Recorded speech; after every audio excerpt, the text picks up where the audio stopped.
avec toujours un peu de retard dû au problème de transport. Ça arrive depuis la lointaine capitale, c'est pas toujours évident. Donc l'essentiel étant que nous soyons tous et toutes réunis ce soir pour cette troisième initiative de l'Université populaire de Toulouse pour ce qui est de cette année, on va dire, universitaire. Donc après Claude Debon, après Irène Pereira, la quatrième, oui, effectivement, comme Florence, après Philippe Corcu. Ce soir, il se trouve effectivement que le bijou dans nos réservations était libre le 8 mars et que ce 8 mars correspond à ce qui aurait dû être la sortie ou proche de la sortie du livre dont Josette Tratt est la coordonnatrice donc, sur les cahiers, l'histoire, on va dire, de la revue Les Cahiers du féminisme. Cette revue féministe Lutte des classes. Donc Florence et Josette vont nous parler, je pense, un peu en détail tout à l'heure. Nous a permis de pouvoir faire que cette soirée soit consacrée à une partie du débat, de la réflexion sur le féminisme hier et le féminisme aujourd'hui et demain. Hein, c'est ça, je pense, qu'on doit avoir en tête et ce sur quoi on doit réfléchir. Et c'est tout à fait l'objectif de ce qu'est, sur le fond, la logique de l'Université populaire de Toulouse que l'on a mise en place et qu'on s'évertue à construire tous et toutes ensemble.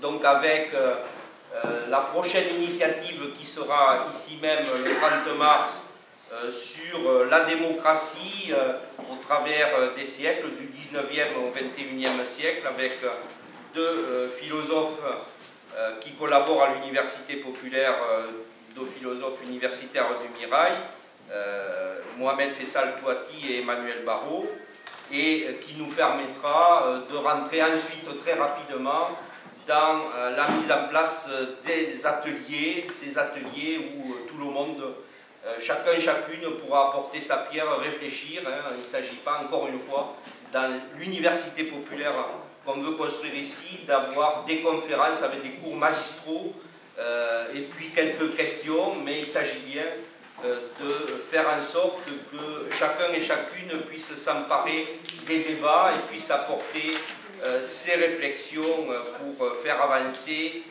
la réflexion globale et construire ensemble l'alternative nécessaire pour demain. Voilà donc les ateliers qui se mettront en place et dont on vous tiendra au courant au niveau des dates sur la démocratie, sur notamment l'économie et sur les questions de genre dont le féminisme sera une des pierres importantes de la réflexion. Je laisse immédiatement la parole à Florence et à Josette donc pour un peu une présentation sous forme d'un débat interactif, questions-réponses, avec des réponses un peu plus larges avant de donner la parole à la salle pour les questions, les remarques, les réflexions et les premiers échanges qu'on aura par rapport à l'objectif que je viens de rappeler de l'Université populaire de Toulouse. Merci à tous et à toutes. À toi, Florence. Bien, pour ceux et celles qui ne me connaissent pas, donc je m'appelle Florence Marois, je suis membre du CA de l'Université populaire et par ailleurs, parce que bon, ça ne s'occupe pas toute une vie, syndicaliste à la CGT depuis fort longtemps et féministe, la réunion des deux n'ayant pas toujours été de tout repos. Donc mon rôle ce soir, c'est d'interviewer Josette à propos donc de ce livre qui va sortir et surtout de cette histoire des cahiers du féminisme, avec bien entendu, on ne va pas rester uniquement sur le passé, la tentation était grande aussi de lui poser des questions sur un petit peu où on en est aujourd'hui. Donc les trois premières questions, est-ce que tu pourrais nous rappeler donc la naissance de la revue, quel était le contexte politique, social, le mouvement des femmes à l'époque et ses différentes composantes, qui ne sont peut-être pas connues aujourd'hui de tout le monde. Ensuite, quels étaient les objectifs que s'assignait la revue, et enfin, quel était son mode de diffusion. Bon. Alors, je pense qu'il ne faut pas qu'on soit trop long, parce que oui, l'objectif, c'est aussi qu'on en discute. Alors, donc les cahiers du féminisme sont nés en 1977. Donc le mouvement, la nouvelle vague féministe en France avait déjà presque 10 ans d'existence, avait déjà gagné une première conquête formidable, même si elle était limitée dans sa définition, qui était le droit à l'avortement. Et il se trouve que précisément, c'est pas un hasard si on est né, mais en même temps, il y a plein de revues féministes qui sont nées en même temps. C'est pas du tout, c'est pas tout à fait original. On aurait bien voulu, mais on n'était pas les seuls à avoir ce projet, parce que ça correspondait justement à un moment un peu charnière, c'est-à-dire cette vague féministe depuis 1970 qui avait permis le développement de groupes femmes dans les différentes villes, dans différentes entreprises, qui avait donné lieu à des débats d'ailleurs assez virulents, y compris à l'intérieur du mouvement syndical, etc. Bon, dans ce mouvement, en fait, il va y avoir un double phénomène, c'est-à-dire à la fois une espèce de retombée après la loi qui a été votée en 1975, la loi sur l'interruption volontaire de grossesse, donc ces grandes conquêtes, les militantes et les militants qui avaient combattu pendant plusieurs années ont commencé à vouloir un peu respirer. Donc c'est une espèce de redescente de la mobilisation. Et puis, il y avait aussi, d'une certaine manière, la situation politique se compliquait. C'est-à-dire qu'on passait de la phase où il fallait disons, affirmer le féminisme dans un monde qui n'en avait pas entendu parler depuis très longtemps. Il fallait se battre de manière très forte, etc. Ce qui faisait que, malgré les nuances, les approches très différentes des unes et des autres, il y avait quand même ce formidable flux, cette montée des luttes qui s'était opérée donc, depuis 1970. Et là, il se trouve que cette montée des luttes féministes, cette interpellation de toute la société et des différentes composantes du mouvement ouvrier et démocratique, qui a lui-même été percuté très très fort par ce mouvement, commençait à réagir. Et face à ces réactions qui commençaient à se faire jour, c'est-à-dire le fait précisément que le mouvement ne restait plus confiné à quelques femmes diplômées ou particulièrement qui avaient fait des études universitaires, bon, ça touchait quand même une frange de femmes de plus en plus large, y compris des femmes salariées. Donc là, il va y avoir de fait une espèce de réaction que moi j'analyse un peu comme une réaction de peur, de certains courants, en disant attention, il ne faut pas se faire récupérer. Il y avait l'année internationale de la femme qui avait été lancée au niveau international en 1975. Et il y avait la crainte, en particulier, on était à la veille des élections, des fameuses élections de 78, où tout le monde espérait qu'il y aurait un changement de majorité, que la droite allait être chassée. C'était toute la période de l'union de la gauche à l'époque. Et donc il y avait la peur pour toute une composante, toute une partie du mouvement féministe, de se confronter finalement au remous, et y compris aux interrogations qu'on avait réussi sur la base des mobilisations, notamment autour de l'avortement et la contraception, à créer. Donc il va y avoir un refus, y compris ce qu'on considérait nous à l'époque les militantes des cahiers du féminisme et plus largement de la LCR, comme une réaction de repli, alors qu'il fallait au contraire, d'après nous, continuer ces débats, profiter de l'élargissement de l'écho du féminisme dans des couches beaucoup plus larges que ça ne l'avait été initialement, grâce encore une fois à cette lutte sur l'avortement et la contraception. Donc c'est un premier clivage qui fait qu'il va y avoir des crispations d'un côté, nous on pense qu'il faut continuer à aller de l'avant. Et puis il va y avoir, comme c'est une période justement difficile sur le plan politique, où il va y avoir la division de la gauche qui va avoir lieu, où de fait chacun s'interroge un peu sur où il en est, etc., et où elles en sont les unes et les autres. Donc il y a chaque courant, d'une certaine manière, va avoir envie de faire son propre bilan, de réfléchir, y compris d'approfondir, de faire une réflexion un petit peu plus poussée sur le plan politique et théorique.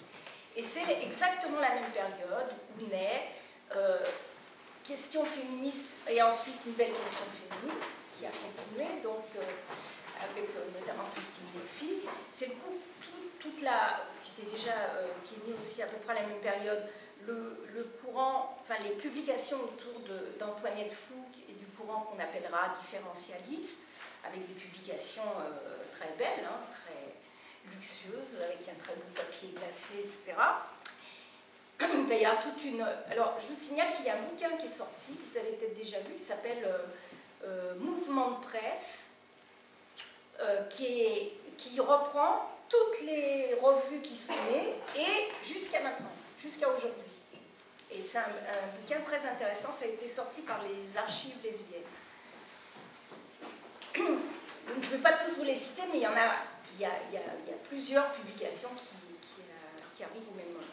Et nous, on va se situer dans cette logique, c'est-à-dire qu'il va à la fois, on était à la fois pour l'auto-organisation des femmes dans un mouvement féministe, mais en même temps, et c'est ça qui faisait la définition un peu de féminisme lutte de classe, c'est qu'on pensait qu'il était indispensable pour changer la société, pour gagner, pour faire avancer les droits des femmes, pour transformer la société, de le faire en lien avec les autres mouvements sociaux, notamment avec ce qui se passait dans les entreprises,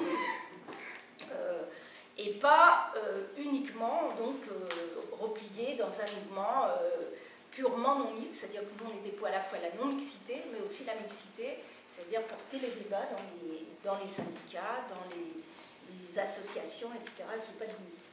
Voilà. Et puis par ailleurs, évidemment, et ça c'était notre point d'accord avec Delphi, mais si le reste on n'était pas d'accord, c'est que nous on pensait qu'effectivement on ne pouvait pas, disons, revendiquer je veux dire, de construire une perspective de transformation de la société sur la base de la reconnaissance de la féminitude opposée à la masculinité. C'est la féminitude qui s'enracinerait dans le corps des femmes et leur capacité procréatrice et du coup leur capacité créatrice. C'était toute la théorie d'Antoinette Fouque. Que la différence telle qu'elle existe, elle est quand même fondamentalement le reflet et de l'éducation et du fonctionnement social, etc. Et évidemment, il y a des expériences vécues différentes pour les hommes et pour les femmes, mais que la différence est quand même très construite socialement. C'est une banalité de dire ça évidemment aujourd'hui. Ce qui faisait qu'on se différenciait du courant différentialiste de Antoinette Fouque. Mais par ailleurs, on se différenciait aussi du courant qu'on appelait féministe radical, parce que ça nous semblait absolument indispensable de faire ce lien avec les autres mouvements sociaux, en particulier avec le mouvement syndical. Enfin, je ne sais pas si j'ai répondu à ta question. Je vais en rajouter juste une petite couche, parce que ça on y tient beaucoup. Est-ce que tu peux préciser davantage ce que signifiait, peut-être ce que signifiait aujourd'hui, féminisme, lutte de classe, justement. Est-ce que pour toi un tel courant existe aujourd'hui encore? Sous quelle forme? Pas sûr. Si. Voilà, est-ce que tu peux préciser un peu les choses là-dessus? Oui, non. Alors, justement, ce qu'on disait, c'est que l'autonomie des femmes, c'était l'autonomie du mouvement qu'on pensait qu'il fallait développer. C'était pas une autonomie, c'était une autonomie par rapport à l'État, par rapport au parti, parce qu'on pensait que les femmes devaient ne pas être une courroie de transmission d'un parti, etc. Donc elles devaient construire leur rapport de force sur la base de leur mouvement. Mais par rapport à la famille, etc. Mais et les religions, j'en parle parce que ça redevient d'actualité, mais que par contre on disait on n'est pas autonome par rapport à la lutte des classes. Bon, pourquoi? Parce que nous on était profondément convaincus, et on l'est toujours, et je pense que malheureusement la réalité nous a donné raison, c'est que même si l'oppression existe bien avant les sociétés de classe et bien avant le capitalisme, n'empêche que ça a été la grande force du capitalisme, que d'être capable de se réapproprier l'oppression des femmes, en particulier d'utiliser la division du travail entre les hommes et les femmes pour en faire un rouage du capitalisme. Dans quel sens? Dans le sens où l'institution familiale, c'est quand même une des institutions très souples, qui a l'immense avantage de permettre la régulation, en particulier de la main-d'œuvre. Hein. Je veux dire, en période d'expansion économique, on fait appel aux femmes. C'était toute la période des années 50, 60, jusqu'au milieu des années 70, et même assez largement, ça continue au niveau international. Hein. On fait appel aux femmes comme une main-d'œuvre, d'ailleurs, en général moins payée. Seule une minorité de femmes peuvent prétendre, sur la base de leur diplôme, à des postes relativement privilégiés, même si elles-mêmes se confrontent à ce qu'on appelle le plafond de verre. Mais, donc c'est ça, ça permet donc de... Et en période de crise, où on pense que il ne faut pas que les services collectifs ne sont plus à l'ordre du jour, les services publics deviennent trop chers, etc., on renvoie, pas totalement, parce que c'est pas exactement ce qui s'est passé depuis une trentaine d'années, mais en tous les cas, on incite les femmes à aller à faire du temps partiel, à prendre les allocations parentales, etc., c'est-à-dire à subordonner leur activité professionnelle à la fonction qui est censée être la leur, c'est-à-dire s'occuper principalement de la famille. Mais ça, c'est dans une perspective de rentabilisation maximale, hein, du fonctionnement de la société, c'est-à-dire tirer du profit de tous les côtés. Et la division du travail, non seulement dans la famille, mais aussi sur les lieux de travail, est absolument extraordinaire, parce que je veux dire, le fait qu'il n'y ait pas de mixité dans les branches, dans les métiers, en tous les cas, que ça soit bien cloisonné, soit horizontalement, plutôt verticalement, c'est-à-dire entre les sommets de la hiérarchie qui sont essentiellement masculines, y compris encore maintenant, y compris dans la fonction publique, largement, et disons la masse du salariat féminin qui quand même qui s'est précarisé et qui est quand même là aussi, donc pour lequel qui a subi un chômage plus fort que les hommes pendant très longtemps. Avec la crise de 2008-2009, le chômage est devenu à peu près équivalent pour les hommes et les femmes, et à nouveau, il y a des écarts qui sont en train à nouveau de se recreuser. Bon, en tous les cas, c'est extraordinaire, ça donne une souplesse au fonctionnement économique, qui est d'ailleurs, c'est un peu aussi le PS dans les années 70 avait fait une brochure, ils avaient appelé les immigrés de l'intérieur pour parler des femmes. Et c'est vrai, c'est-à-dire c'est les immigrés de l'extérieur et les immigrés de l'intérieur qui servent de marge de manœuvre et permettent un fonctionnement beaucoup plus efficace du système capitaliste. Ça désamorce un petit peu les effets de crise. Je veux dire, du point de vue du chômage, hein, c'est toujours plus difficile de mesurer le chômage des femmes, parce que qu'est-ce qui relève du découragement ou de l'impossibilité de faire garder un enfant, etc., ou du fait qu'on ne peut pas trouver de travail du tout. Bon, ça fait partie de toutes ces franges indéfinies des chômeurs qui fait qu'on discute en permanence de combien il y a de chômeurs en France réellement. Voilà. Alors, je pense qu'il y a encore des féministes qui travaillent dans cette perspective-là, c'est-à-dire, mais ça on les retrouve dans différents lieux, c'est pas... bon, je veux dire, on en trouve dans les syndicats, même si les militantes féministes syndicalistes ont beaucoup de mal. Hein. Il y a prochainement, comme d'habitude, il y a encore les 2 journées de formation intersyndicale qui sont tous les ans l'occasion d'échanges, de discussions, etc. Et puis, on en retrouve aussi à ATTAC, la commission genre ATTAC qui fait un boulot important. on en retrouve dans les organisations, dans certaines organisations politiques. Voilà, c'est un réseau, un courant qui a été un de ceux qui a le mieux résisté, avec beaucoup de difficultés, mais parce que précisément, je pense, bon, je me trompe peut-être, mais je pense qu'on avait justement cette analyse de la manière dont on allait se confronter à l'appareil d'État, parce que ce qui s'est produit quand même, hein, c'était ça aussi la difficulté, c'est qu'en 80, quand la gauche est arrivée au gouvernement, il y a une grande part d'illusion qui a touché les différentes composantes du mouvement social, d'ailleurs, parce qu'il y avait l'espoir que tout allait changer rapidement. La partie de 83, c'était la politique de rigueur, et pour les femmes, alors qu'on avait voté une loi sur l'égalité professionnelle, ça va être le développement systématique du temps partiel, etc. Bon. Mais il y a toute une partie du mouvement féministe qui s'est laissée largement annexée par ce qui a commencé à se développer, c'est-à-dire une certaine administration autour du service des droits des femmes, etc., ce qui était effectivement un aspect qui pouvait avoir ses aspects positifs, hein. Mais c'est vrai qu'il y a eu un moment de flottement assez considérable, c'est-à-dire l'idée de la nécessité de continuer un mouvement de masse, des mobilisations dans la rue, de ne pas faire confiance, mais à chaque fois de maintenir un rapport de force pour faire appliquer la loi sur l'avortement, pour obtenir des améliorations, pour lutter contre le temps partiel, etc.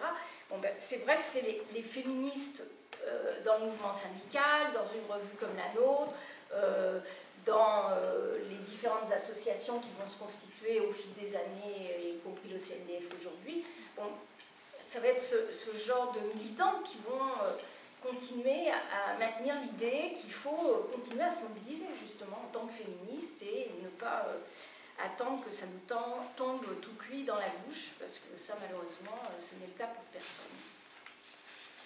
Donc je propose qu'on continue. Au passage, au cas où CNDF, Collectif National pour les droits des femmes. Oui, tu as raison de préciser. Tu connais trop tout par cœur. Alors ensuite, donc, il y avait 3 thèmes qui étaient proposés. Un premier autour des luttes pour l'avortement libre et gratuit. Donc est-ce que tu peux nous rappeler rapidement les enjeux, peut-être les grandes étapes de ces luttes pendant l'existence de la revue? Quelles forces associatives, politiques et syndicales les ont menées, en position des uns, des unes et des autres, et le rôle qu'a pu jouer la revue dans ce combat? Alors, ce qu'il y a, c'est que j'ai peur de vous ennuyer considérablement, parce que là, je le dis, il y a des gens qui peuvent tout connaître aussi. Bon. Il y en a, c'est sûr. Bon. Je veux dire, les enjeux ils sont assez évidents, j'espère, en tous les cas pour vous tous et vous toutes. Mais ce qui est intéressant, c'est que justement, ce mouvement, l'originalité du mouvement qui s'est créé en 1970 sur ces thèmes-là, par rapport à d'autres mouvements qui ont eu lieu antérieurement, parce qu'il y en avait eu, notamment par exemple dans les années 56, autour des années 56, quand il y avait eu des tentatives d'obtenir une certaine libéralisation de la contraception, du contrôle des naissances, disait-on à l'époque. Ça a été complètement bloqué, rien n'a été obtenu, parce que, entre autres, le PC à l'époque était absolument contre. Bon. Mais ce qui est intéressant, c'est le bilan qu'ont tiré un certain nombre de femmes de l'échec de ces luttes-là. C'est-à-dire en se disant, finalement, on obtiendra. Alors, il y a l'action du planning qui a joué pendant des années, qui a tissé son réseau, qui a permis la diffusion d'une information, d'aide aux femmes et aux couples qui cherchaient les moyens de réguler les naissances, etc. Et ça a joué un rôle très très important.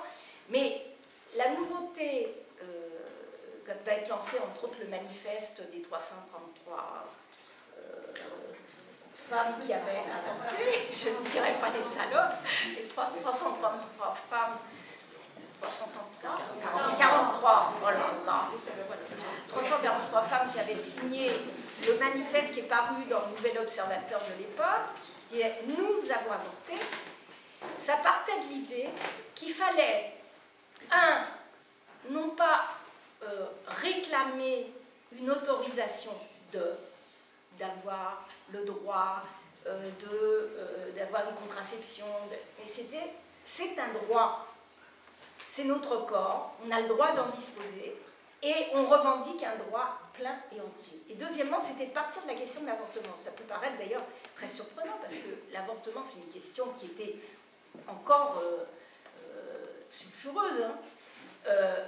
Or, les femmes qui signent, elles se lancent d'emblée sur la question de l'avortement, c'est-à-dire la question qui est... Comme j'ai eu l'occasion, je ne sais pas si vous l'avez vu, de voir des vieux films qui étaient passés à la télé dans les années 40, c'était une question scabreuse. Voilà, une question scabreuse. Donc, elles prennent de front cette question scabreuse en disant « et on est prêt à c'est-à-dire oser braver l'illégalité ». Bon, alors on est après 68, hein, évidemment, c'est pas un hasard. C'est-à-dire que l'idée qu'il faut l'action directe pour obtenir quelque chose et que c'est pas en faisant uniquement des délégations gentilles qu'on obtiendra quelque chose. Donc elles sortent ce manifeste. Et c'est vrai que ça va avoir un retentissement mais absolument extraordinaire. Et si vous relisez, bon, il y a des bouquins là, les premiers textes du MLF, je ne sais pas si ça y est d'ailleurs, je n'ai pas revérifié. Mais quand on relit une partie du manifeste, alors il y a... Les signatures, c'est « nous avons avorté », point. Mais après, justement, il y a l'explication. Et il y a cette explication fondamentale. C'est un juste droit. Nous devons pouvoir disposer de notre corps. Et c'est Simone de Beauvoir qui avait dit, elle, quand elle avait écrit d'ailleurs Le deuxième sexe, donc qui est dans un isolement idéologique nettement plus fort encore que le nôtre, la première liberté, c'est celle du ventre. Et c'est vrai, c'est la première liberté.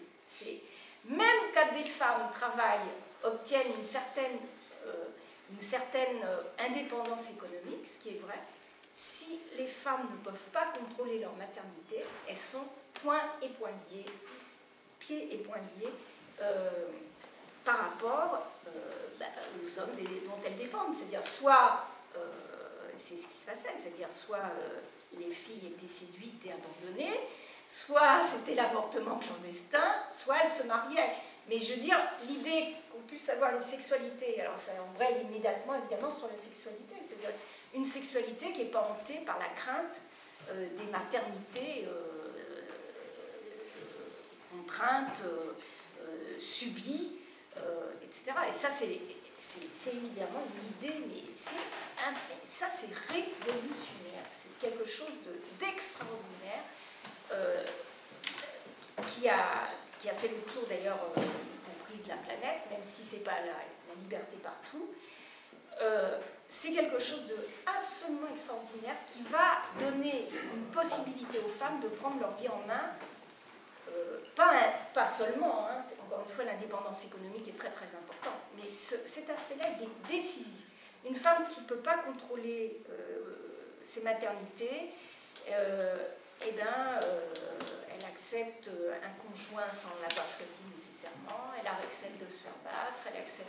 Alors ça ne suffit pas pour libérer du jour au lendemain la situation pour tout le monde, et c'est beaucoup plus compliqué que ça, mais c'est effectivement quelque chose de fondamental. Et bon, je veux dire, d'ailleurs les femmes, indépendamment de leurs appartenances politiques, syndicales, leur statut social, l'ont très bien compris. C'est-à-dire, c'est pour ça que ça a eu un tel écho, c'est que, y compris des secteurs y compris d'ailleurs parmi les catholiques, c'est ça qui était extraordinaire, c'est que, y compris parmi les catholiques, le basculement va s'opérer très rapidement, parce qu'il y a le sentiment que, effectivement, c'est quelque chose de fondamental, qui évite en plus quelque chose de terrible, qui est l'avortement clandestin, hein, c'est-à-dire avec les suites, et on sait que là où il n'y a pas de légalisation de l'avortement, c'est la catastrophe. C'est encore le cas largement au Brésil. Aujourd'hui, on voit des régressions dans ce domaine un peu partout dans le monde. Et puis, on voit aussi des choses assez étonnantes. Le mot d'ordre, qui était donc ce mot d'ordre central, mon corps m'appartient, qui est complètement dévoyé jusqu'à des choses du genre justifier la gestation pour autrui, justifier, ça s'est sorti à Toulouse récemment, services de ménage en tenue sexy, des services sexuels rémunérés pour les personnes en situation de handicap, avec derrière la question du proxénétisme qui pourrait être partiellement dépénalisé, ça aussi c'est sorti assez récemment. Et ce dévoiement-là de ce mot d'ordre qui était tellement important pour nous, mon corps m'appartient, est assez choquant. Qu'en penses-tu? Je suis d'accord. Non mais c'est vraiment, alors là, c'est la question très très difficile, parce que moi je crois que c'est le résultat de processus qui sont pas du même ordre. C'est ça qui est très dur. C'est-à-dire, il y a à la fois le développement du capitalisme et de la société marchande dans toutes les sphères de la société. Et ça, la logique du marché qui aboutit à une vision des individus en concurrence et de, finalement, j'ai de l'argent, j'ai le droit de faire ce que je veux. Donc, j'ai de l'argent, je peux me payer un enfant, je peux payer une mère porteuse, etc. Et puis, il y a alors, il y a ça, et puis, il y a donc l'autre version, c'est les femmes aujourd'hui sont justement majeures, vaccinées, donc finalement il n'y a que des prostituées heureuses et libres qui décident de ce qu'elles veulent faire. Ce qui est possible pour une petite minorité, mais qui est absolument un mensonge éhonté pour la grande masse de celles qui se retrouvent même pas dans des réseaux, qui se prostituent, parce que ça s'est redéveloppé massivement sur la base des transferts de population liés à la mondialisation, c'est-à-dire à la fois les pays de l'Est et les femmes qui viennent des pays du Sud, ou même d'Amérique latine, en passant l'Espagne, etc., qui espèrent... qui peuvent d'ailleurs, pour certaines, savoir ce qui les attend d'une certaine manière, mais je veux dire, c'est quand même avec l'idée de pouvoir trouver une source de financement pour vivre, ou faire vivre sa famille qui est restée au pays, etc. Donc ça, ce truc-là, c'est énorme. Mais il y a cet aspect-là, le développement de la société marchande avec ce que ça peut avoir, et puis il y a par ailleurs, je crois, et c'est pour ça qu'on trouve aussi des interférences avec des débats qui traversent des associations comme par exemple le Centre gay et lesbien LGBTI, si on veut être complet, de Paris, mais je pense que c'est aussi dans les autres villes, ça se passe comme ça, c'est-à-dire ce phénomène qui s'est développé autour de la lutte contre les normes en termes de normes sexuelles. C'est-à-dire la lutte des femmes et la lutte des lesbiennes et des gays a ouvert, évidemment, a levé des tabous sur la sexualité, a permis progressivement qu'un certain nombre, enfin dans certains milieux, c'est pas aussi homogène qu'on peut le dire, mais en tous les cas a levé un certain nombre de tabous, et sur la base de la logique du droit à la différence, s'est investie une autre logique qui fait que derrière ce mot d'ordre, mon corps m'appartient, j'en fais ce que je veux, vont s'engouffrer d'autres courants que moi je pense qui ne sont pas porteurs de la même radicalité, et c'est aussi le cas sur la question du voile. Alors c'est pas pour nous mettre une bombe ou au contraire ennuyer tout le monde, et moi je pense, on va aller la mettre après. voilà. Bon, je pense que c'est pour ici, je ne parle pas de ce qui se passe au Moyen-Orient, bon, je dis ce qui se passe dans les pays occidentaux pour des jeunes qui sont nés en France, etc. Donc, alors, c'est très compliqué, c'est un truc très complexe, c'est-à-dire comment face... donc, il y a des phénomènes qui touchent, et là, c'est en ce sens, c'est un phénomène de génération, c'est-à-dire le sentiment précisément que on n'a pas de normes auxquelles on doit se soumettre, on peut prendre notre vie en main, et puis si ça ne vous plaît pas, on s'en fout, et il faut s'affirmer, etc. Donc c'est une forme d'affirmation, d'auto-affirmation de soi et d'individualisme plutôt positif, qui consiste à dire, oui, je suis libre de choisir ma vie. Bon. Et puis il y a par ailleurs cette tendance marchande qui fait qu'effectivement cette maternité pour autrui est présentée, là encore, alors c'est pas le fait les arrangements entre copains ou sœurs ou frères ou je sais pas quoi, c'est le commerce encore international qui peut en résulter. Et puis il y a troisièmement, face au racisme, face à l'échec des nationalismes ou disons d'une perspective de transformation radicale à gauche, etc., des jeunes, et face à l'impérialisme en plus, parce que c'est quand même les dernières guerres, enfin je veux dire, on est dans un monde quand même en pleine conflagration, ça n'a pas cessé et ça n'est pas encore fini, décident d'affirmer leur existence à travers un signe distinctif, mais qui, évidemment, pour les femmes de ma génération, sont généralement ressenties, évidemment, comme quelque chose complètement contradictoire avec les luttes féministes qui sont développées, enfin, pour la majorité des femmes, je ne dis pas toutes, puisque certaines militantes de ma génération féministes, au contraire, soutiennent à fond cette logique d'affirmation, notamment par le port du voile. Voilà. Donc, c'est pour ça que c'est une question tellement complexe, c'est que précisément, il n'y a pas un seul courant qui permet d'expliquer ces phénomènes-là. Hein. Parce que la maternité pour autrui, c'est beaucoup, par exemple, il y a à la fois des couples hétéros qui n'ont pas trouvé d'autres solutions pour avoir un enfant, et qui sont généralement des gens quand même qui ont les moyens financiers, parce que généralement ça implique de débourser pas mal de fruits. Et puis, il y a aussi des couples d'hommes homo qui considèrent que c'est un moyen aussi d'accéder à la paternité, et c'est institué explicitement là, effectivement, la marchandisation du corps. Alors, on peut mettre tous les termes les plus rutilants derrière pour faire croire que c'est une œuvre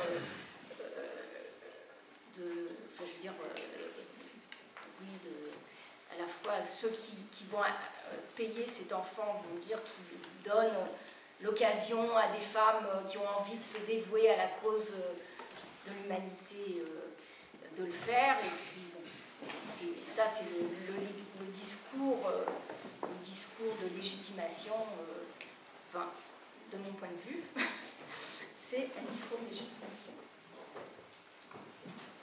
Alors, je propose peut-être qu'on entame, parce que là, on a une officine, oui, certainement. Donc on entame le deuxième thème, qui était lutte sociale, lutte syndicale et lutte internationale. Bon, on ne va pas tout traiter, c'est clair. Moi, j'ai envie de te poser une question sur l'égalité professionnelle, malgré un empilement de textes législatifs et contractuels qui, du reste, pour la plupart n'existaient pas à l'époque. Des inégalités professionnelles massives, tu l'as dit tout à l'heure, salariales notamment, persistent dans le monde du travail.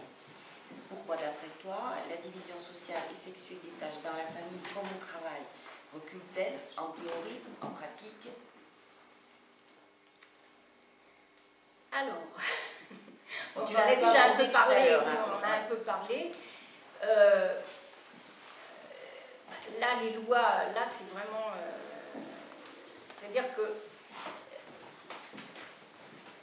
chaque gouvernement, qu'il soit de gauche ou de droite, a pondu des lois pour promettre l'égalité professionnelle, notamment en matière salariale, d'ici 4 ans, d'ici 5 ans, d'ici... Mais ce qui est extraordinaire, c'est qu'évidemment, on en est exactement au même point, même pire. Parce que par exemple, sur la question salariale, vous savez, depuis 1990, c'est tout bloqué. C'est-à-dire qu'il y a eu pendant une vingtaine d'années, de 70 à 90, il y a eu une régression progressive des inégalités entre les femmes. Et depuis 1990, c'est exactement l'inverse. C'est-à-dire que, en tous les cas, c'est pas l'inverse, mais il n'y a pas de changement. Il y a en moyenne 27% d'écart, c'est-à-dire les femmes touchent 27% de moins en termes de salaire que les hommes, tout temps de travail confondu. C'est-à-dire qu'évidemment, à condition d'inclure la question du temps partiel, évidemment. Le temps partiel, ce n'est pas uniquement un choix, comme ça peut être le cas pour quelques femmes, c'est souvent maintenant une obligation, parce que dans tous les secteurs, les nombreux secteurs où les femmes travaillent, les secteurs des services, le commerce, je veux dire, il n'y a quasiment pas d'autres emplois, c'est des emplois très largement à temps partiel. Donc, cette question-là, donc il n'y a pas de modification. Alors, on en parle beaucoup, mais du point de vue de la réalité des choses, il n'y a rien. Alors, pourquoi c'est ce que j'ai expliqué tout à l'heure, c'est-à-dire que je pense que c'est un mécanisme fondamental du système. Je veux dire que je ne pense pas qu'il va y avoir... Alors, il y a des pays où c'est un peu plus avancé qu'en France, etc. Mais ça impliquerait en plus qu'il y ait des batailles massives du mouvement syndical là-dessus. Ça n'a jamais été le cas. En termes de bataille collective, il y a toujours eu des branches, des militants, qui mettent à l'ordre du jour, notamment à l'occasion du 8 mars, cette question des inégalités professionnelles, etc. Il y a eu des stages, il y a des trucs comme ça. Mais en termes de bataille, où on dit on ne cédera pas s'il n'y a pas l'application de telles mesures, il y en a, moi je n'en connais pas. Alors je commence à perdre la mémoire, mais quand même, je n'en connais pas dans la période des quelques décennies précédentes. Et ça veut dire que globalement, cette chose est malgré tout, même s'il y a de très grands discours là-dessus, elle est tolérée, elle est admise. C'est pas le problème principal. Ça revient toujours quand on aborde les questions des inégalités hommes-femmes, c'est jamais conçu, franchement, comme la priorité des priorités. Donc, sur ces questions-là, il n'y a jamais eu de bataille centrale. Il y a une toute petite modification qui s'est opérée récemment, c'est sur la question des retraites. 2003, quand il y a eu cette bataille massive, il y a eu une tribune de militantes syndicalistes de différents syndicats, entre autres Annie Coupé de Sud, mais il y a d'autres, qui ont été obligés de faire une tribune dans Le Monde, ce qui n'est pas un journal très lu par les travailleurs et les travailleuses, mais enfin bon, c'était quand même un moyen de porter une parole publique pour dire en quoi toutes les réformes des retraites prévues depuis X années étaient une atteinte directe, une agression directe, en particulier vis-à-vis des femmes salariées, ou des femmes chômeuses.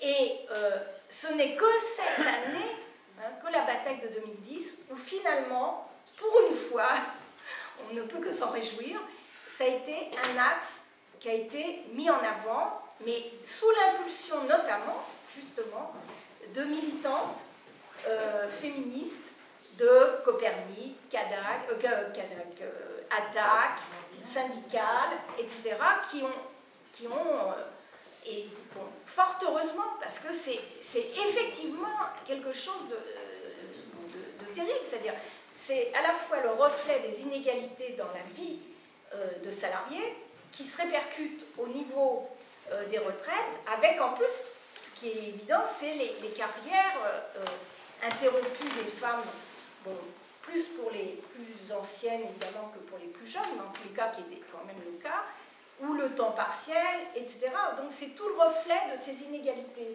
salariales qui se retrouvent dans les retraites et qui fait qu'effectivement, pour les femmes, c'est encore plus difficile, c'est difficile pour l'ensemble des salariés, évidemment, mais c'est encore plus difficile pour les femmes. Voilà, je sais plus. Ben écoute, c'est bien parce que tu as répondu à 2 questions à la fois. Bon, Celle que j'avais prévue après, sur les retraites, ça m'avait paru moi aussi quand même.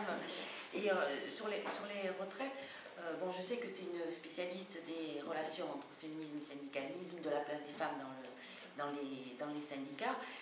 Il me semble, moi, qu'il y a des évolutions un peu contrastées. Donc, il y a les aspects positifs, donc, ce dont tu viens de parler, là, avec la prise en main vraiment de cette question des inégalités entre les femmes par rapport à la retraite, mais aussi, est-ce qu'il n'y a pas des régressions? Moi, il me semble qu'on a moins de commissions femmes dans les syndicats qu'à une époque. J'ai entendu, moi, dans des congrès, bon, la CGT, je ne peux pas parler des syndicats où je ne suis pas, dans des congrès de la CGT, des choses qu'on n'aurait pas entendues il y a quelques années sur le mode, remettant en cause, par exemple, l'intérêt de la mixité, c'est-à-dire, nous, les hommes, on peut très bien parler pour tout le monde, qu'est-ce que vous nous emmerdez avec votre féminisation? Bon, c'est des petits signes encore. Et puis, même au niveau des salariés, d'ailleurs, ça se retrouve. Donc, l'un nourrit sans doute l'autre par rapport à l'égalité professionnelle, des résistances, du genre. Bon, dès qu'il y a 2 femmes chefs de service dans une unité sur 5 ou 6 au total, on vient nous expliquer qu'aujourd'hui, pour être chef de service, c'est évident, il faut être une femme. Bon, c'est des choses anecdotiques, mais bon, des petites choses comme ça. Il faut être une femme. Qui se... Oui. Bon, alors il n'y en a toujours que 2 sur 5. Mais ah oui, bon, c'est ça. Voilà. Donc des résistances, parce que moi j'appelle des résistances. Donc est-ce que tu sens les choses comme ça, de manière un peu contrastée Ben, là, moi, je n'ai pas réactualisé l'enquête que j'avais faite à l'époque. Il faudrait faire un tour systématique pour voir ce qu'il en est. Mais je crois qu'il y a 2 phénomènes qui se combinent, c'est-à-dire justement la difficulté pour le mouvement féministe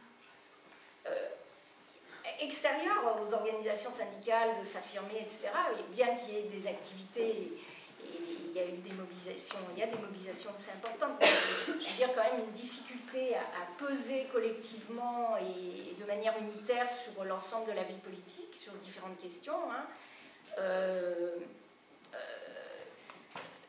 Et puis, le contexte de crise économique, etc. Parce que ça malheureusement, ça nourrit toujours les mêmes réflexes, c'est-à-dire, le racisme, malheureusement, c'est-à-dire, il n'y a pas de boulot, bon, s'il n'y a pas de boulot, les étrangers n'ont qu'à faire autre chose, on retourner chez eux, et puis les femmes, elles ont quand même des choses beaucoup plus importantes à faire qu'à chercher du boulot, elles peuvent rester chez elles, etc.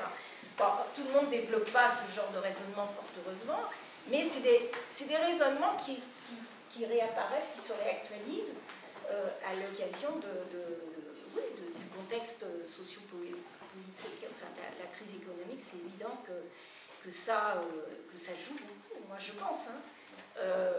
Et puis après, c'est les modes de fonctionnement des organisations syndicales elles-mêmes qu'il faudrait passer au crible, là, voir où ça en est, parce que au moment où moi j'avais fait l'enquête avec une autre collègue, c'est-à-dire 98-2000, on était d'abord dans la suite du mouvement de 95, c'était le grand ébranlement du mouvement syndical et politique parce que je veux dire, il y avait quand même beaucoup de choses qui s'effondraient du côté des pays de l'Est, etc. Et qui avait l'idée qu'il fallait retrouver d'autres forces pour réanimer le mouvement syndical. Donc c'est à ce moment-là que, par exemple, il va être décidé au niveau de la CGT qu'il y a une commission confédérale presque paritaire, quasi paritaire. À la CFDT, il va y avoir quelques petites modifications aussi qui vont intervenir, etc. Et c'est vrai que là, on a senti qu'il y avait à nouveau une vie qui s'opérait. Bon, moi, de l'extérieur, là, j'ai le sentiment que c'est un peu retombé. Bon, maintenant, pour en dire plus, c'est vrai qu'il faut faire... voilà, il y a peut-être des amis, des camarades qui peuvent en dire plus que moi, parce que moi, je suis universitaire et je viens de prendre ma retraite, donc je ne suis pas nécessairement la mieux placée pour expliquer. La revue, à l'époque, faisait une grande place aux luttes internationales. Ouais. Est-ce que tu peux nous dire 2 mots aujourd'hui de la place que les femmes ont prise et prennent dans le vol actuel? On a vu des appels des 40 tunisiennes sur une constitution qui garantisse la séparation du politique et du religieux et qui garantisse l'égalité entre les hommes et les femmes, bon, en Iran aussi, etc. Est-ce que tu peux nous en dire 2 mots? Alors là, j'aimerais bien. Là encore. Non, je veux dire de banalité, là, c'est que Bon, alors d'abord, je veux dire, c'est vrai que notre revue, on parlait beaucoup des luttes internationales, mais on n'était pas les seuls, là encore. C'est tout le mouvement féministe qui était quand même très branché sur ce qui se passait, que ce soit dans les autres pays d'Europe, encore sous dictature, comme en Espagne, ou en Amérique latine, ou dans les pays arabo-musulmans, etc. Donc il y avait ou même dans les pays de l'Est.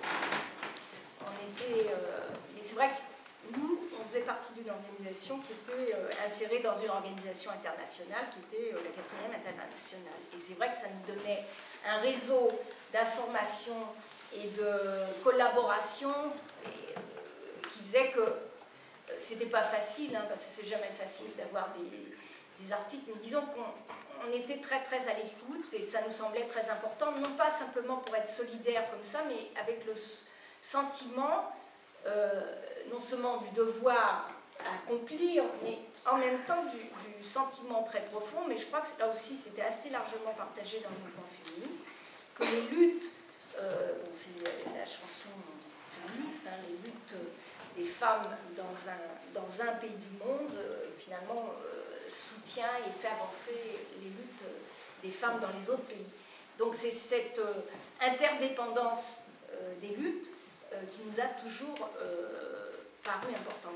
Alors là, c'est absolument à la fois inattendu, extraordinaire, et évidemment, là aussi, on ne sait pas ce que les événements vont donner, mais c'est vrai que c'est extraordinaire. C'est un processus, une mobilisation d'une profondeur extraordinaire, d'une détermination extraordinaire, avec, même s'il n'y a pas une vie politique très comme tout était dans la clandestinité, donc c'est vrai que ça rend très dur.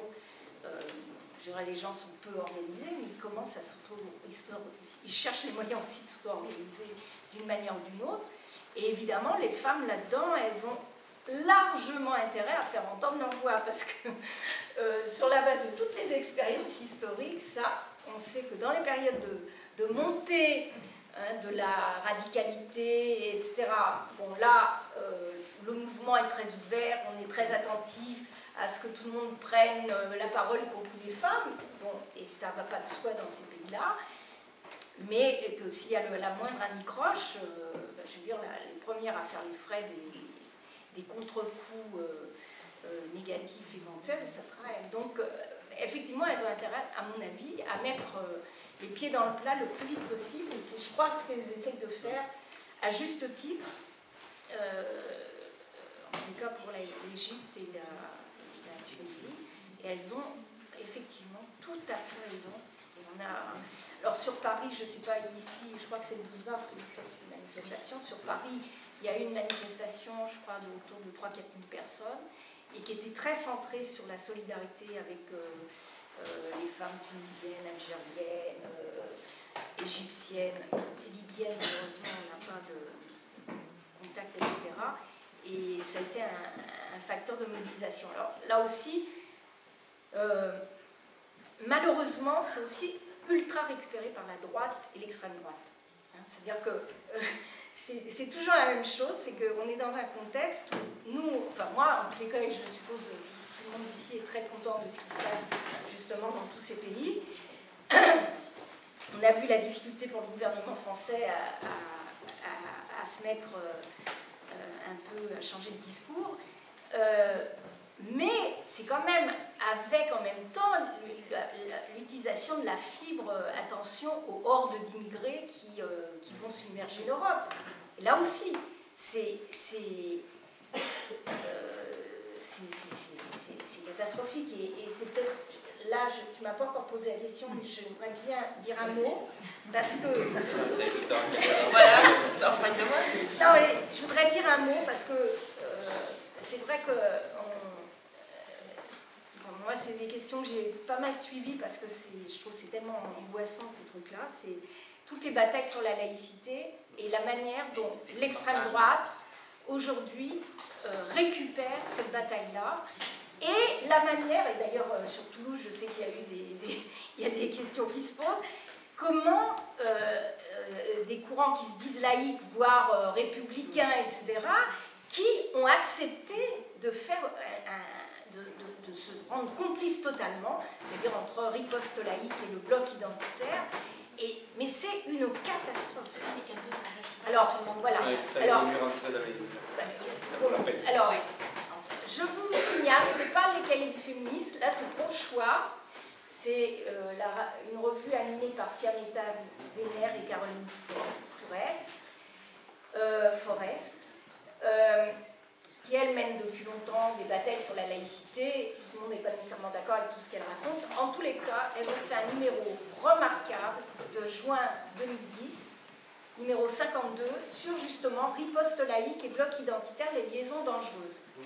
Et d'abord, elle nous rappelle qui sont les forces qui constituent. Alors, parce que nous, par exemple, moi je suis à Paris, dans le 18e arrondissement, on a eu cette fameuse initiative Saucisson Pinard le 18 juin pour affirmer que la rue appartient aux bons Français. Bon. On a une tentative ici aussi. Voilà, alors, mais c'est quand même... Et là-dedans, il y a Anne Zelensky, qui est une de celles qui a signé justement l'appel qui a déclaré avoir voté, qui a signé avec tous ces gens-là. Donc c'est la Ligue des droits des femmes qui a signé et qui fait le tour des villes pour expliquer pourquoi l'extrême droite aujourd'hui est bien placée pour défendre la laïcité. Or, ce qui est évidemment très clair, c'est que sur la laïcité, on voit ce qu'il en est du côté de Sarkozy et de l'UMP, c'est-à-dire qu'ils vont faire une convention. Alors d'abord c'était sur l'islam, alors ils commencent à se sentir que c'est un peu aussi, donc ils vont être rééquilibrés sur la laïcité, mais on ne dit rien sur les financements de l'école privée catholique, du maintien du statut de l'Alsace-Moselle, du statut de culte reconnu. Or c'est précisément, ça j'y insiste beaucoup, parce que je crois qu'il y a un véritable enjeu, je ne sais pas comment on va le régler, parce que c'est vrai qu'il y a une telle pression de la droite et de l'extrême droite sur ces questions, ce qui fait que ça rend ultra compliqué d'avoir une position alternative qui ne soit pas immédiatement ressentie ou taxée de raciste, etc. Mais le modèle qui est en train de cheminer progressivement dans la tête d'un certain nombre de gens, y compris de militants à gauche, voire dans l'extrême gauche, c'est justement étendons les privilèges qu'a l'école catholique à tous les cultes et évidemment à l'islam par la même occasion, puisqu'on ne peut pas contrôler ce que font les gouvernements finalement cul et chemise avec le pape, et bien demandons les mêmes droits, les mêmes libertés. D'ailleurs, bien sûr, pourquoi pas, c'est la logique même, mais il faut faire très attention parce qu'on est en train de changer de logique là. On passe plus de la séparation de l'État et des religions, on est en train d'admettre que finalement on peut avoir le modèle, on dit mais c'est un modèle qui est très répandu en Europe, il n'y a pas de problème, sauf que précisément dans toute l'Europe il y a des tas de pays où il y a une religion officielle, une religion d'État.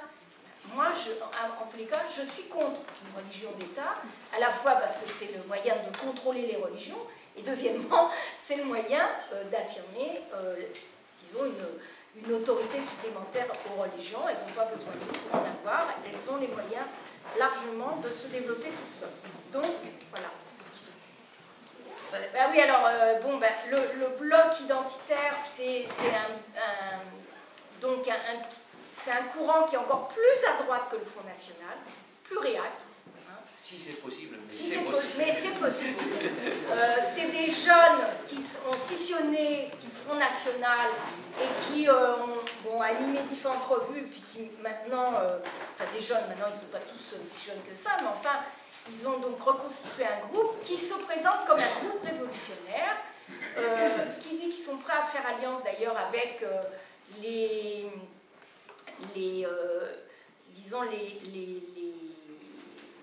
juifs orthodoxes, en tous les cas, non, les juifs, c'est pas les juifs en tant que tels, c'est les pro-israéliens, les sionistes,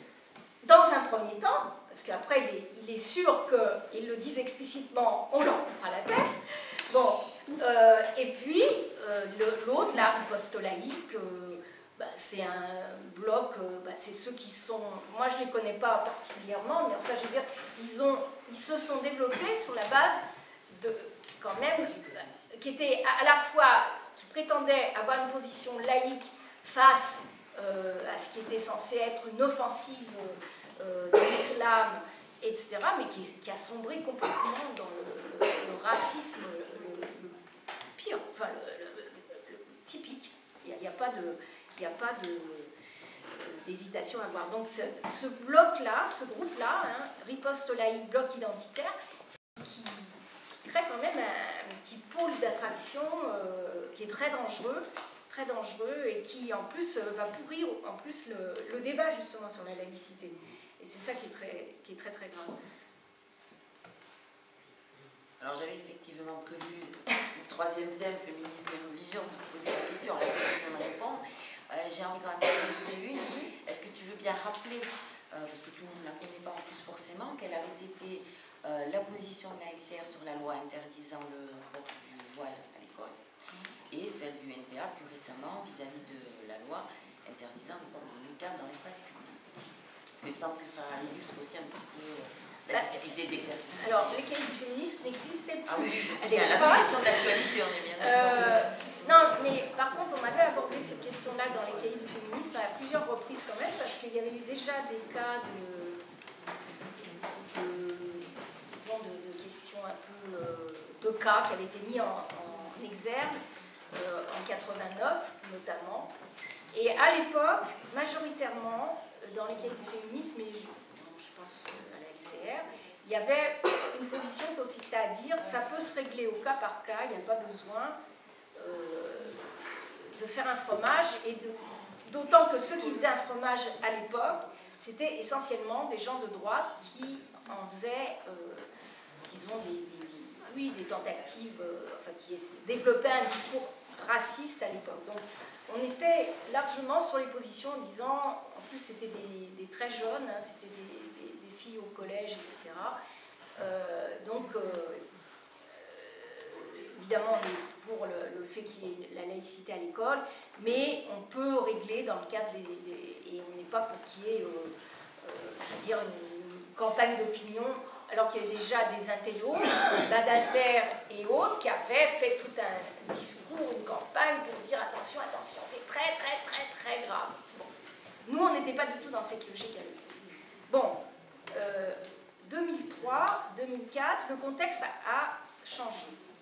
Alors, a changé justement, j'y faisais allusion tout à l'heure, d'abord parce que sur le plan international, il y a la confrontation qui a, je veux dire, autour de 2001, et d'abord la guerre en Irak, 91, ensuite l'Afghanistan, ensuite, enfin, globalement, sur le plan international, les jeunes qui ne sont pas très politisés, qui peuvent subir une influence religieuse, vont avoir une lecture immédiatement religieuse, largement religieuse de ce qui se passe. C'est-à-dire, c'est l'affrontement entre l'Occident et l'islam.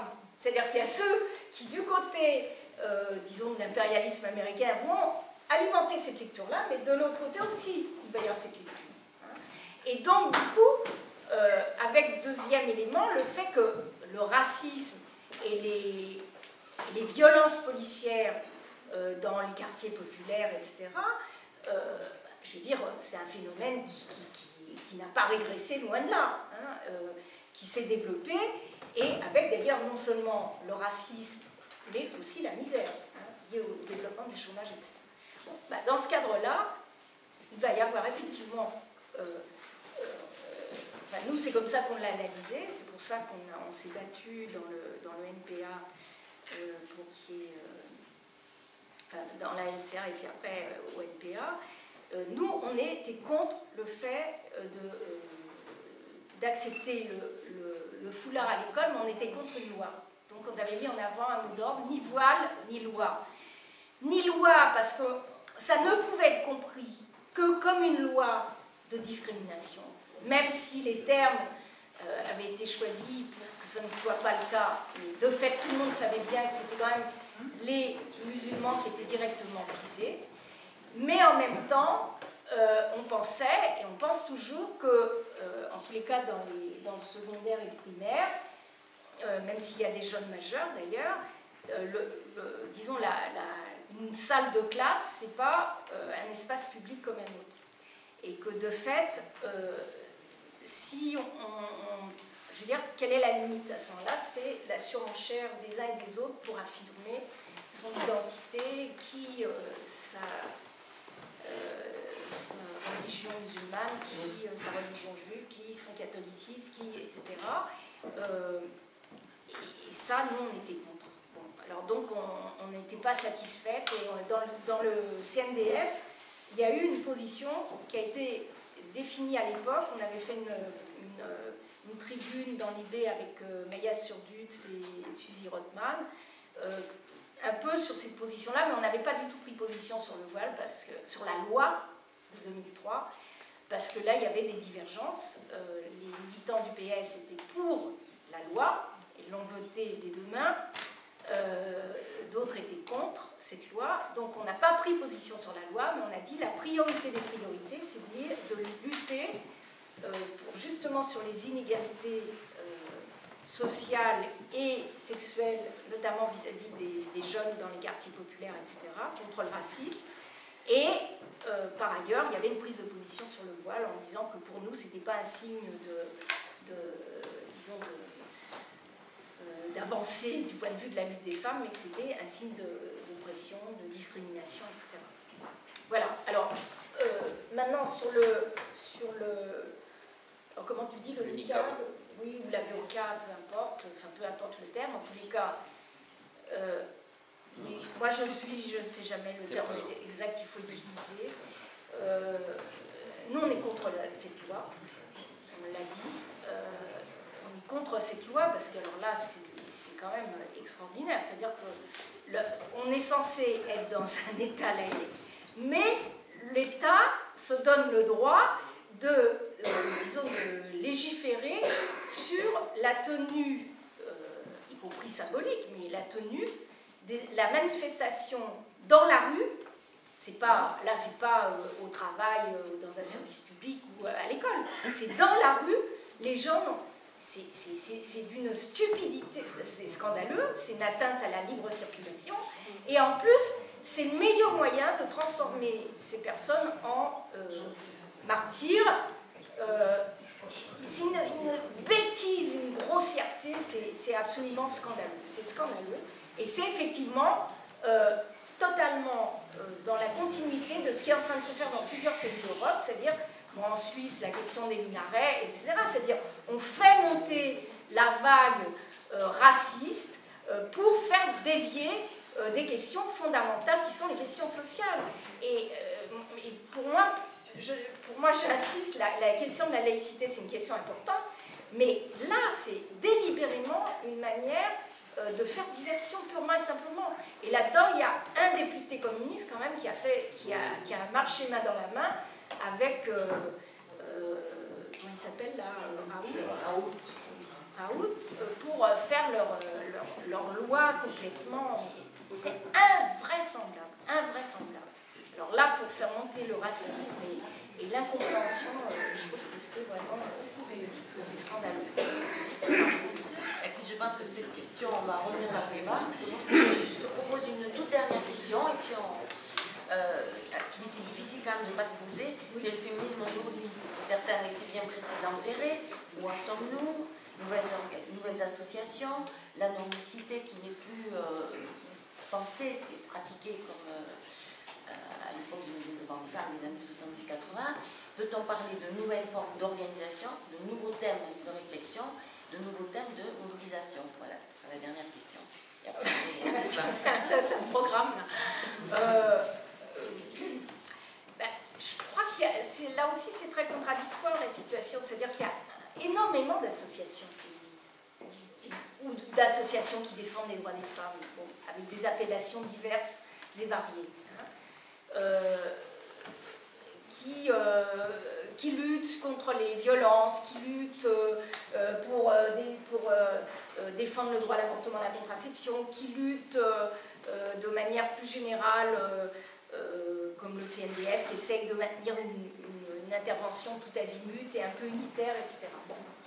Ceci dit, donc il y a des nouvelles associations qui sont créées, soit sur le net, soit enfin qui sont créées, hein,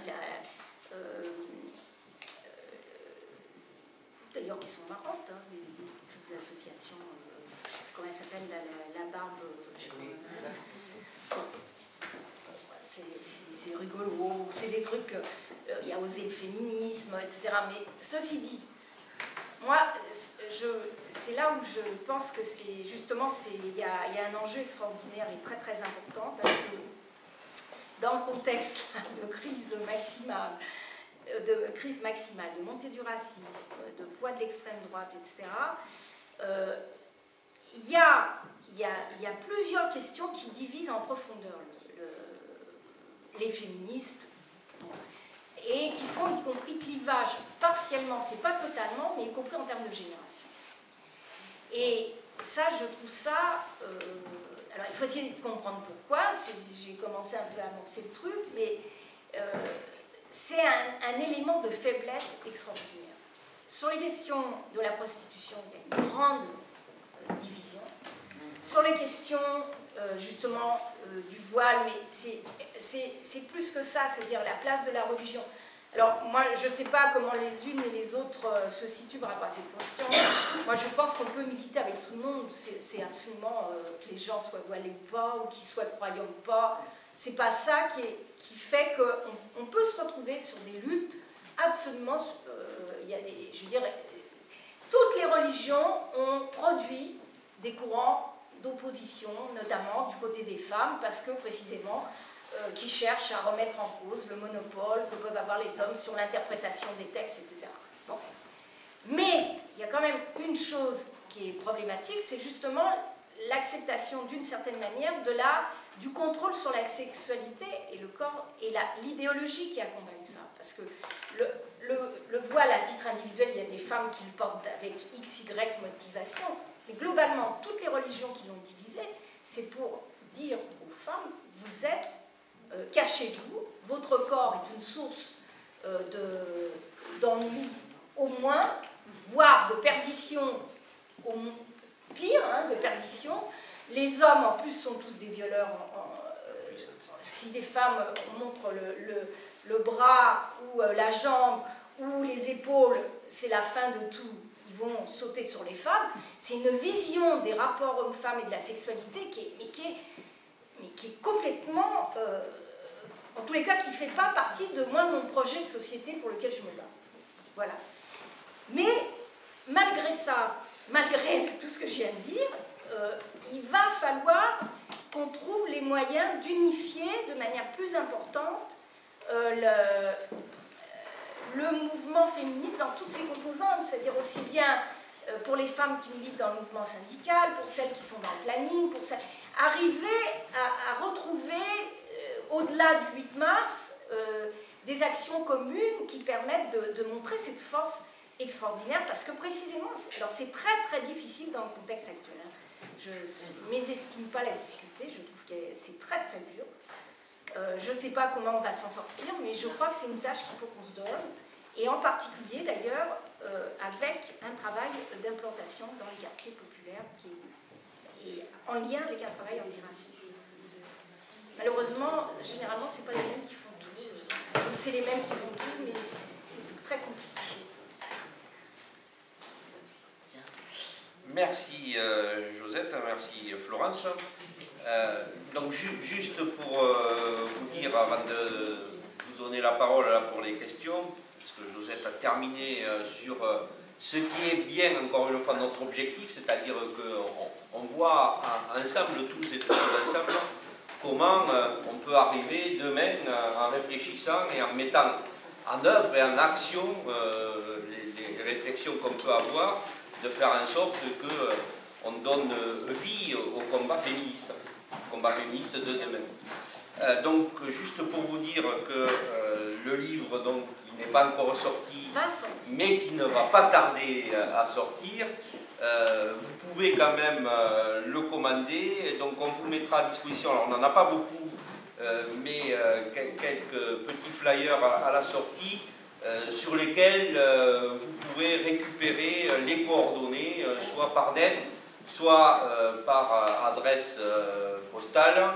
pour commander. Alors je pense que la souscription marche encore, hein, donc souscription à 20 € au lieu de 24 € pour le livre, puisqu'il n'est pas encore paru. Donc normalement c'était limité au 1er mars, mais on en a pour 3 semaines, hein, Josette, à peu près dans ces eaux-là. Voilà. La parole est à vous.